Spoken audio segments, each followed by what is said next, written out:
Hey guys, it's Avenger, welcome back to the channel, and today we're taking a look at a new entry from Milviz, technically. But it's not.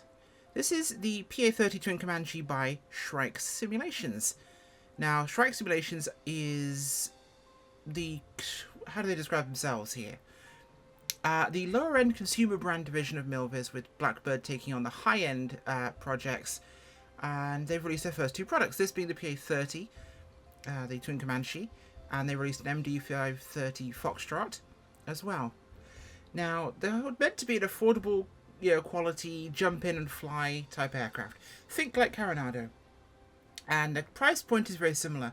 $17.99, £14-15. It's a pretty decent price. So what do we get? Well, we get custom sounds, doors and windows that work, checklists, good 3D model and textures according to them. Now, the Twin Comanche is a American twin-engine cabin monoplane, designed and built by Piper. It was a twin development of the PA-24 Comanche, and it had a variant with counter-rotating props, which was the PA-39, which was turbo-normalized. Let's get off this screen, because looking at the inside of a hangar is annoying. So we shall go exterior. To have our little look-see-doodle around. When the camera starts to get weird, it's always fun. So texture and quality looks actually pretty decent. Actually, I'd say it's on a par with Coronado on the exterior. Maybe not quite the same, but it does look decent.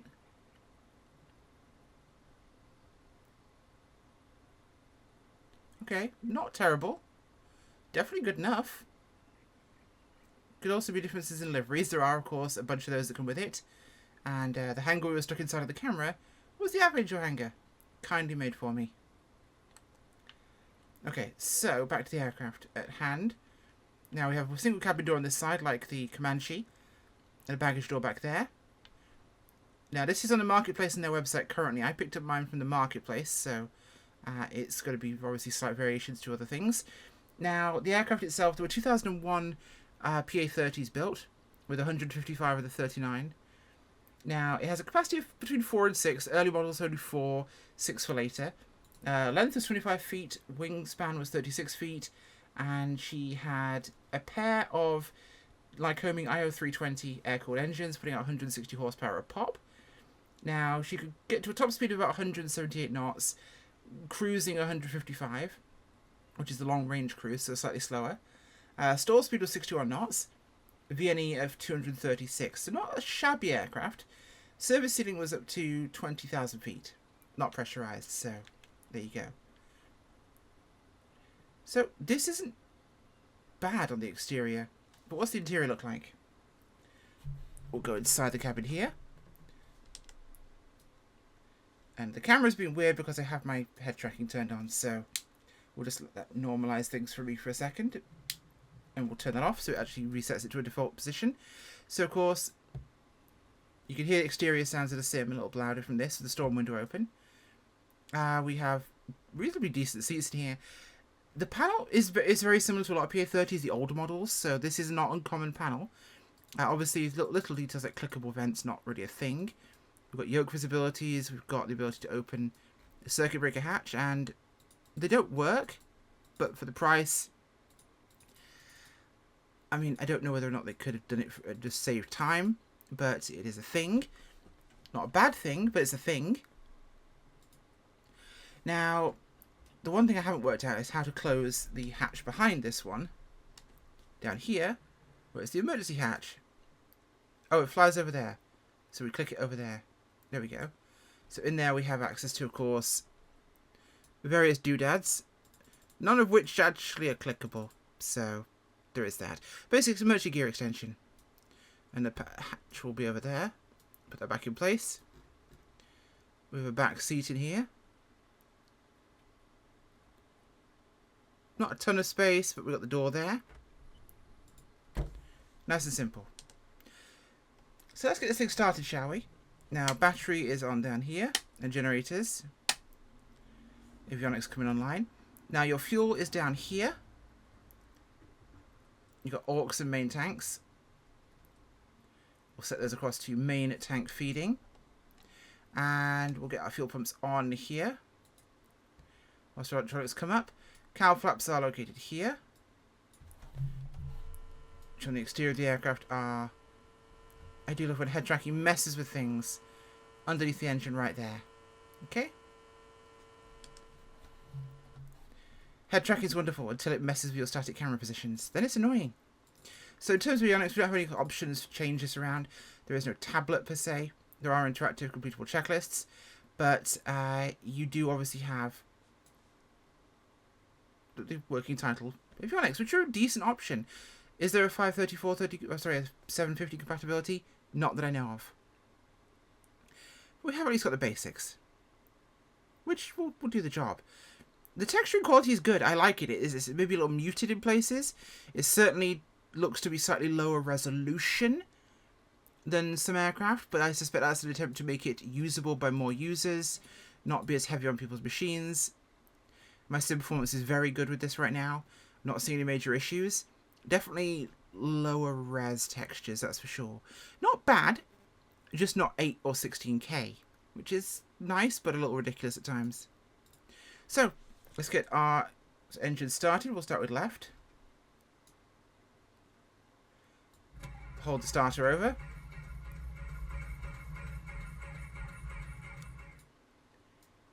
Why are you not starting? You have got the fuel selected on.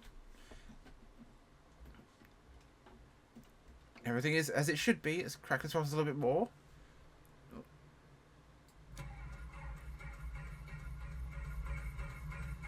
You know what? It helps me turn the magnetos on like I just did there. You forget things sometimes. I call it old age. Good engine start. Okay. So parking brake is there. I have throttle power applied, so let's pull that back. Okay. Let's get ourselves ready to depart here, shall we? Parking brake is off. Great visibility in the Twin Comanche, actually. Decent forward and decent lateral. I don't know if I'm able to turn off the co-pilot,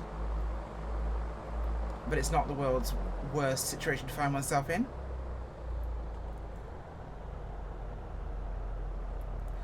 Modelling slightly on the lower poly end. Not super low poly, but you can tell it's slightly less than the super duper high end polys, poly models. So it's, for the price, it's not bad. Comparing it to Connect Coronado, which is what we're naturally going to do, of course, being the similar jump in and fly option. Okay, we can fold the seat and she gets out, but we can't actually get her out.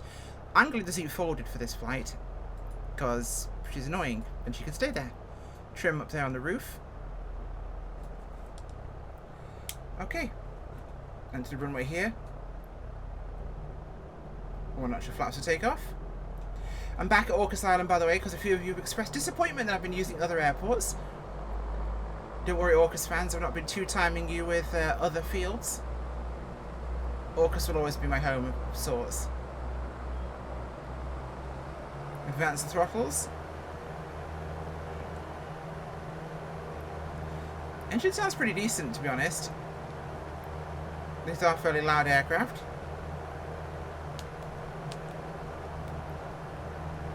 Pull back. And she'll come up off the runway.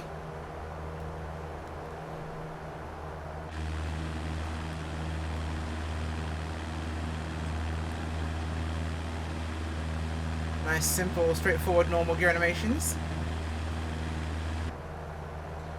Pull the flaps up.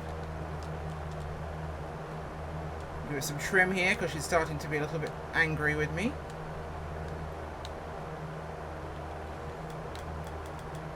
Pull power back to about 22.5. We'll pull the RPM back as well to similar. There we go. Roll rate is relatively steady. It's a twin. It's not a super high power twin, so of course she's not going to be cranking and banking like anything that crazy.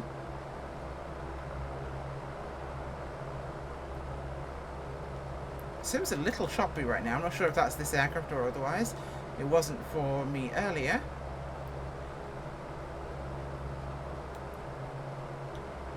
She's very stiff on the turn. Do a bit more rudder here. There we go. Well, it's a relatively tight turn. Not super tight, but tight enough. Let's take a look outside properly here. I mean, they're a good-looking aircraft, the PA-30s. We do have solid rudder animation there, unlike a recent release from Coronado. So they've at least got that going for them. Now, is this likely going to be anything like A2A's offering of the Comanche? Absolutely not. I suspect this is a drop in the bucket compared to that. But it's a twin Comanche, and I kind of like them. I think they're pretty cool. I also like the Apache myself, but that's me. Honestly, I'd say this is probably on a par with the Coronado release in terms of what you're getting, in terms of bang for the buck. Although I suspect Coronado will give you a little bit more now, in terms of the ground features, candy features. This doesn't have those. It's very much what you see is what you get type aircraft. I think they're doing a good job though. I would like things like ground candy features. They add a lot of value without adding much technical work. And once the developer has a library of things they use on one aircraft, they can use them on multiple. It becomes a very reusable asset that can add a little bit of colour to people's sim experience. Now, again, I'm definitely seeing the slightly lower resolution, but that's not a bad thing. I know why they're doing it, and it makes sense. They're making these aircraft from Shrike accessible. So people with a lower spec computer that might not be running at high levels of sim detail can get a good experience. And it's a good optimization is the word I'll use, because it looks okay, more than okay, and it's not going to tax your computer too hard. You know, some of these developers throwing 8 and 16K textures in, which some people can run, some people can't. Fact of life. Now let's see what the wind is like out. Can we do this on like Coronado? Oh, we can! That's noisy. Excuse me. So it does shut the door on me at least. Okay. Okay. Now don't worry, I'm not landing this time. I know it's a little bit quick for a landing. We'll fly upwind, then we'll turn around, fly the circuit. And we'll do a, what do you call it? Right traffic this time. Which is the side you would do at Orcas Island rather than the left I typically always end up doing. So I'll pull our power back a little bit here. Ignore the whining of your gear should be down. So it will go down in a second.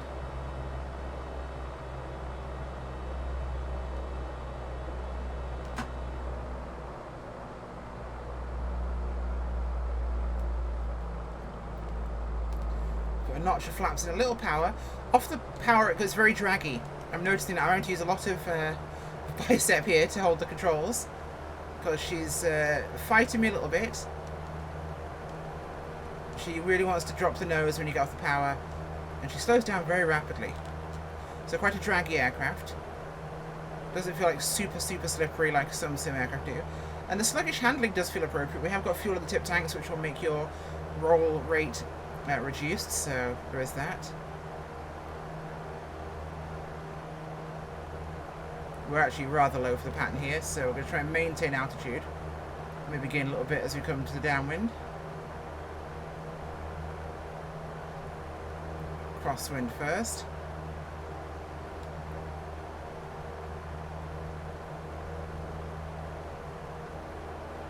Now we're settling about here. We're going to have to descend anyway, so I need to go to the full 1,000 feet. This is no one I'm going to hit, so we should be fine.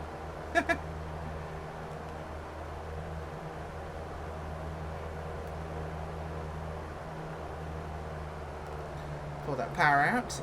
Now we're already pretty slow and she really does decelerate quickly. So we'll let ourselves start to drop a little bit here. Okay, we're about where we want to be in terms of the downwind leg. Little tight though. Let's nudge this way.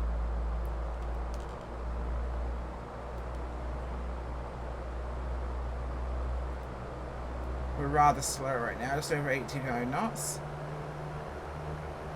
Definitely get the arm work out on this one. I like the fact it doesn't fly like every other aircraft. There's a lot of sim aircraft that get released, and they all fly very similarly. There's nothing unique about them. This definitely has its own personality quirks in terms of flight handling, and I rather like that. I find it interesting. Okay, and turning for base.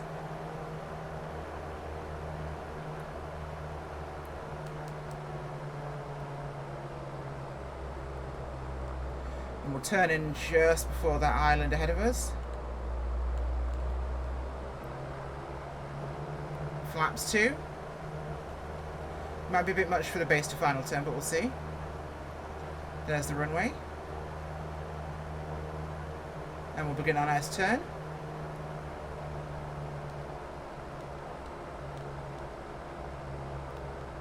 Nice and easy. Your sun visors are clickable, but they're single A or B spot, not draggable.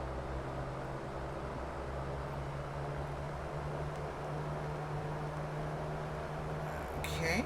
I do like the option of having something slightly less detailed, but for a more reasonable price. Especially with the technical ability behind the guys at Blackbird and Milviz.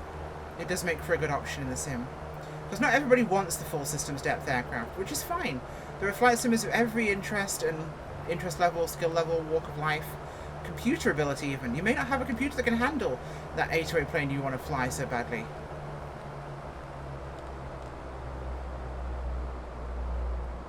She's very heavy. Try and keep her nose up a little bit here. I touched down and then pulled her off the runway. That was my bad. Flaps coming up.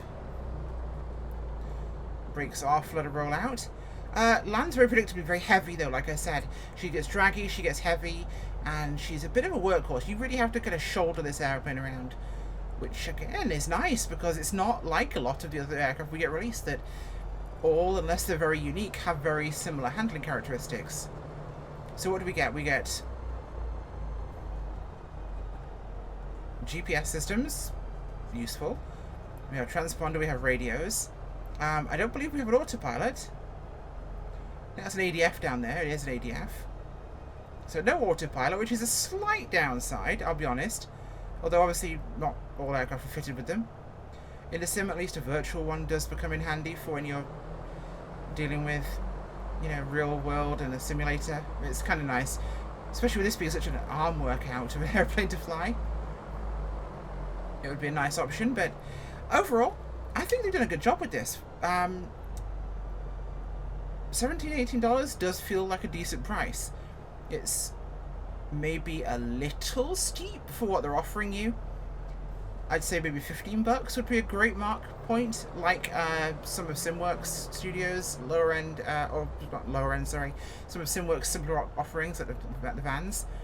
So maybe that would be a good market reach for them, but I don't think it's asking too much to say $17, $18. I think it's more than reasonable for what you're getting.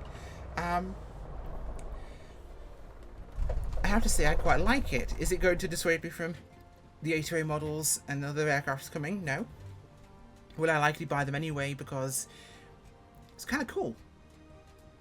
But the sound pack is good. It's certainly not generic. The flight handling isn't generic. It flies really interestingly. The model is accurate. The textures are decent. I don't think it's a bad option, especially seeing what we are being charged this exact same price for out there. This does exceed that. So thank you for watching, and this is on the checkout list, I think. Bye.